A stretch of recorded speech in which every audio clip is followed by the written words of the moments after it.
तो बच्चों कैसे हैं आप सब। मैं उम्मीद करता हूँ आप सब बहुत अच्छे होंगे, बहुत बढ़िया होंगे। तो एसएससी सीजीएल जीएस के क्रम में हड़प्पा सभ्यता की क्लासेस चल रही थी, जिसका पार्ट फर्स्ट हमने देख लिया था। आज इसका पार्ट टू है, तो आज इसका पार्ट टू हम देखेंगे।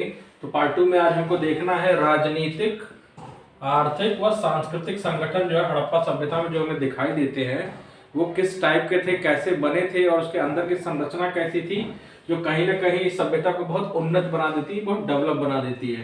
तो आइए इसके लेक्चर को देखते हैं। तो इसके लेक्चर को देखने से पहले बच्चों सबसे पहले आप सब्सक्राइब कर लीजिए, इस चैनल को ज़्यादा से ज़्यादा सब्सक्राइब करिए ताकि आपको ऐसे ही क्लासेस मिलती रहें जो आपकी तैयारी को बहुत ही हेल्पफुल जो है वो बना सके। तो आइए देखते हैं, आज इसका पार्ट टू है सिंधु घाटी सभ्यता की राजनीतिक, आर्थिक और सांस्कृतिक संगठन के बारे में देखते हैं कि इसमें राजनीतिक संगठन कैसा था।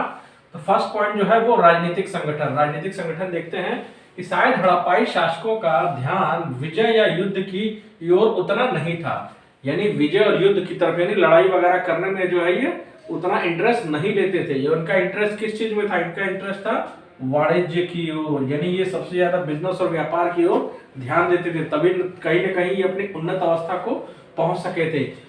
हड़प्पा शासक संभवतः वणिक वर्ग के हाथ में था, यानी जो व्यापारी वर्ग था उसके हाथ में जो है हड़प्पा संस्कृति की सभ्यता की हाथ की चाबी थी। ठीक है ना। सिंधु सभ्यता में अस्त्र का अभाव था, यानी लड़ाई झगड़ा वार युद्ध जब होता नहीं था तो अस्त्र का क्या था? अस्त्र का अभाव था। नेक्स्ट पॉइंट देखते हैं। नेक्स्ट पॉइंट हमको देखना है पशुपालन, यानी उस समय पशुपालन कैसे होते थे, किस प्रकार के होते थे, कौन कौन से जानवर हमें हड़प्पा सभ्यता में देखने को मिलते हैं। तो कृषि पर निर्भर होते हुए भी हड़प्पाई लोग बहुत सारे क्या करते थे? पशुओं को जो है वो पालते थे। बहुत सारे पशुओं को पालने की जो है हमें इसमें साक्ष्य जो है इसमें हमें मिलते हैं। तो सबसे इंपॉर्टेंट जो हमें मिलता है वो मिलता है हमें कुबड़ वाला सांड, जो हमें विशेष रूप से जो है इसमें दिखाई देता है। वो क्या दिखाई देता है? कुबड़ वाला सांड हमें इसमें दिखाई देता है। उसके बाद हमें कुत्ता और बिल्ली दोनों के पैरों के निशान हमें इसमें मिले हुए हैं। हमें क्या मिले हुए? कुत्ता और बिल्ली दोनों के पैरों के निशान हमें इसमें देखने को मिलते हैं। वहीं अगर आगे बात किया जाए तो गधे और ऊंट भी रखते थे और शायद इन पर जो है बोझा ढोते थे, यानी गधे और ऊंट से कौन सा काम लिया जाता था? बोझा ढोने का काम जो है इसमें हड़प्पाई लोग लिया करते थे। नेक्स्ट अगर इसी में देखें तो हड़प्पाई लोगों को हाथी व गैंडे से परिचित थे, यानी हड़प्पाई लोग जो है हाथी और गैंडे दोनों से परिचित थे।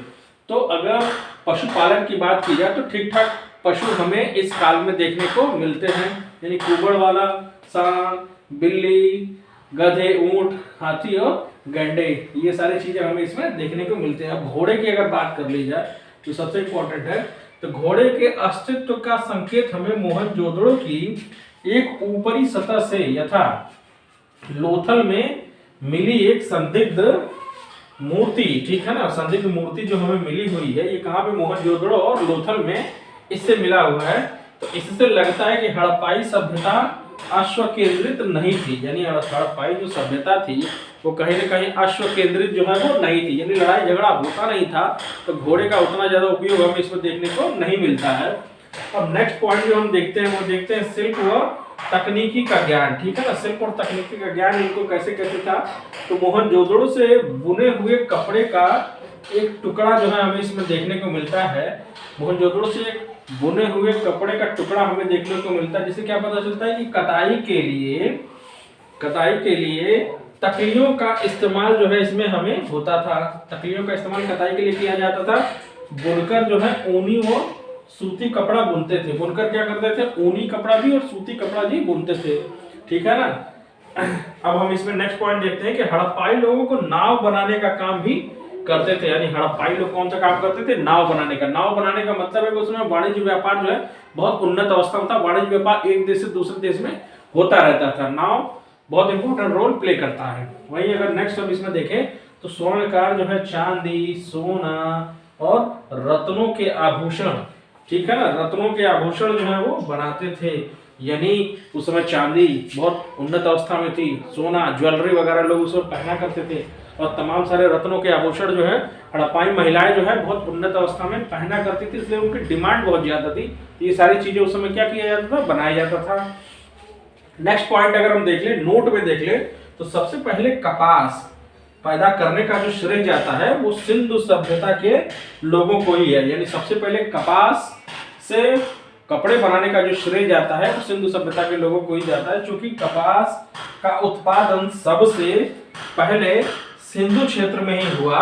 इसलिए यूनान के लोग उसे क्या कहते थे, यूनान के लोग उसे कहते थे सिंडन। सिंधु क्षेत्र में होने की वजह से यूनान के लोग इसको क्या कहते थे, सिंडन। जो सिंधु शब्द जो किससे, जो सिंधु शब्द से जो है वो निकला हुआ है, जो सिंधु शब्द से क्या हुआ है, निकला हुआ है। सिंडन शब्द जो सिंधु शब्द से निकला हुआ है। अब अगर व्यापार की बात कर ले जाए, जिस वजह से यह सभ्यता इतनी उन्नत तक पहुंची, इतना डेवलपमेंट हो आया, तो मेन उसका जो रीजन था वो व्यापार ही था। तो व्यापार को समझने की कोशिश करते हैं कि व्यापार इनका कहां से किस देशों तक था, और इंडिया में भी था तो कहां से कहां तक था। तो व्यापार की अगर बात किया जाए तो हड़प्पाई लोगों का व्यापारिक संबंध राजस्थान से लेकर अफगानिस्तान, ईरान और इराक तक हमें देखने को मिलता है। उन्होंने उत्तरी अफगानिस्तान में अपनी वाणिज्यिक बस्तियां स्थापित की थी। अफगानिस्तान में उन्होंने वाणिज्यिक बस्ती स्थापित की थी, जिसके सहारे उनका क्या होता था, व्यापार जो है मध्य एशिया के साथ साथ चलता रहता था। और बहुत सारी हड़प्पाई मोहरे जो है मेसोपोटामिया की खुदाई में मिली है। तो अफगानिस्तान में उन्होंने वाणिज्यिक बस्तियां बना रखी थी, ताकि इंडिया और मध्य एशिया को क्या किया जा सके, बहुत आसानी से जोड़ा जा सके और व्यापार करने में उनको सहूलियत हो और आसानी हो। और मेसोपोटामिया की खुदाई में, मेसोपोटामिया मतलब इराक में पड़ता था, उसकी खुदाई में जो है इसकी तमाम सारी मोहरें मिली हैं, जिससे पता चलता था कि मेसोपोटामिया तक हड़प्पाई लोगों का व्यापारिक संबंध बहुत अच्छा था। तो अब हम लोग देखेंगे धार्मिक प्रथाएं, यानी सिंधु घाटी सभ्यता हड़प्पा संस्कृति की धार्मिक प्रथाएं कैसी थी, कौन कौन सी थी, उसको डिटेल में समझने की कोशिश करेंगे। तो नेक्स्ट पॉइंट जो है वो धार्मिक प्रथाएं। तो मिस्र और मेसोपोटामिया के विपरीत किसी भी हड़प्पाई स्थल पर क्या नहीं मिला है, मंदिर जो है वो नहीं मिला। यानी हड़प्पा संस्कृति के अंतर्गत हमें एक भी मंदिर का साक्ष्य जो है वो नहीं मिला है। किसी भी प्रकार का कोई भी धार्मिक भवन नहीं मिला, यानी किसी भी तरह का कोई धार्मिक भवन, मंदिर वगैरह जो है यहाँ पे नहीं देखने को मिलता है।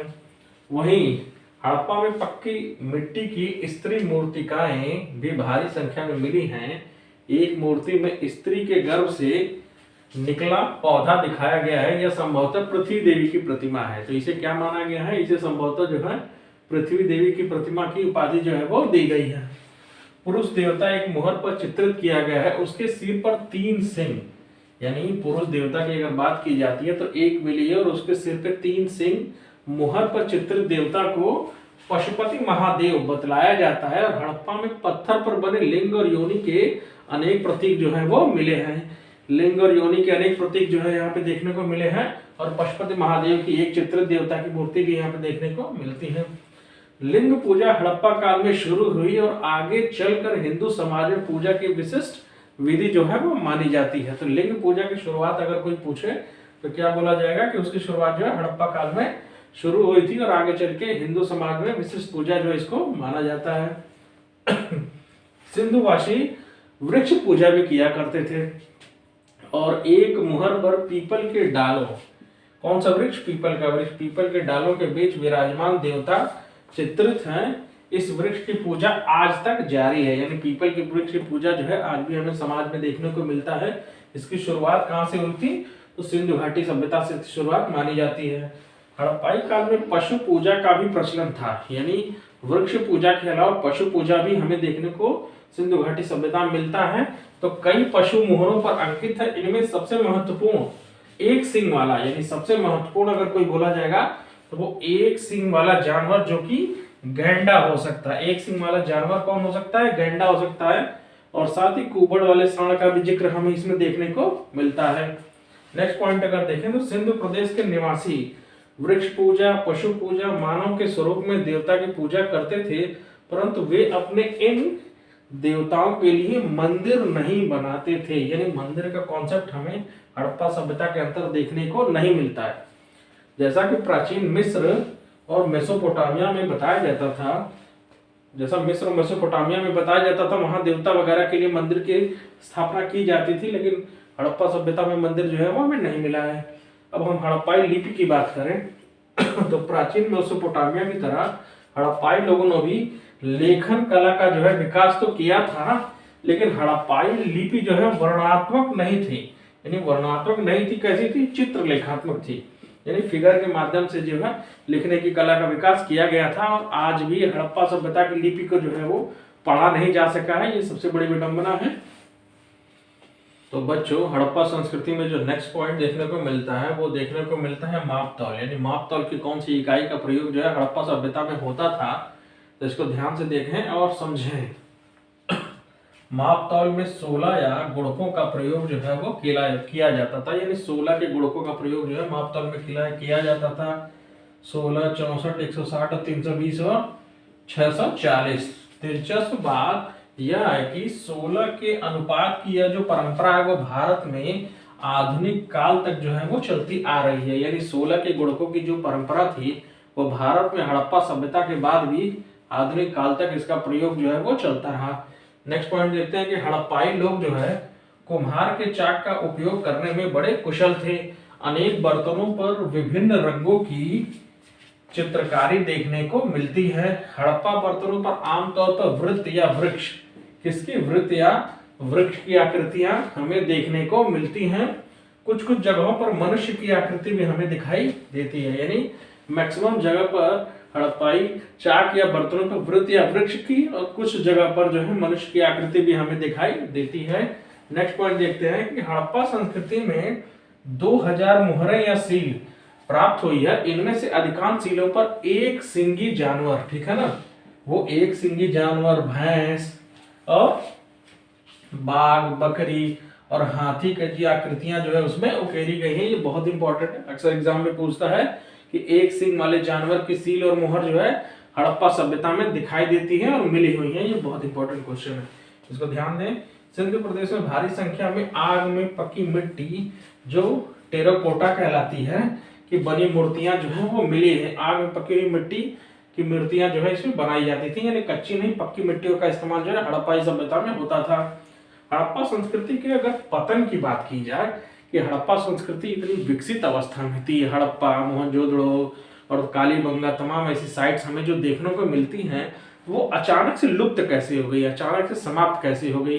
तो इसके पीछे बहुत सारे तर्क दिए जाते हैं। कोई इसका प्रामाणिक तर्क नहीं है। कुछ लोग कहते हैं आग लग गया, कुछ लोग कहते हैं बाढ़ आ गई, तमाम सारी चीजें बताई जाती हैं। तो आइए इसको देखने का प्रयास करते हैं कि हड़प्पाई सभ्यता अचानक से कैसे पतन हो गया। तो हड़प्पा संस्कृति के पतन की बात की जाए तो परिपक्व हड़प्पा संस्कृति का अस्तित्व मोटे तौर पर 2550 ईस्वी पूर्व से 1900 ईस्वी पूर्व तक के बीच में रहा। इस संस्कृति के दो महत्वपूर्ण नगर कौन कौन से थे? वो थे हड़प्पा और मोहनजोदड़ो। जो दो महत्वपूर्ण नगर थे हड़प्पा और मोहनजोदड़ो, ये लुप्त हो गए। लेकिन अन्य स्थानों में हड़प्पा संस्कृति धीरे धीरे क्षीण हुई, और क्षीण होते हुए भी गुजरात, राजस्थान, हरियाणा, पश्चिमी उत्तर प्रदेश के अपने सीमांत क्षेत्रों में जो है ये लंबे समय तक क्या रही, जीवित रही। यानी दो बड़े शहर जो है हड़प्पा और मोहनजोदड़ो तो लुप्त हो गए, लेकिन बाकी जो साइट्स थे, जो नगर थे, वो गुजरात, राजस्थान, हरियाणा और पश्चिमी उत्तर प्रदेश में काफी लंबे समय तक जीवित रहे और अपनी संस्कृति को संजोए हुए थे। तो दोस्तों, इस प्रकार हड़प्पा संस्कृति का लेक्चर जो है यही समाप्त होता है। तो इस वीडियो को देखें, ज्यादा से ज्यादा शेयर करें, सब्सक्राइब करें, ताकि ऐसे जीएस की लेक्चर आपको मिलती रहे।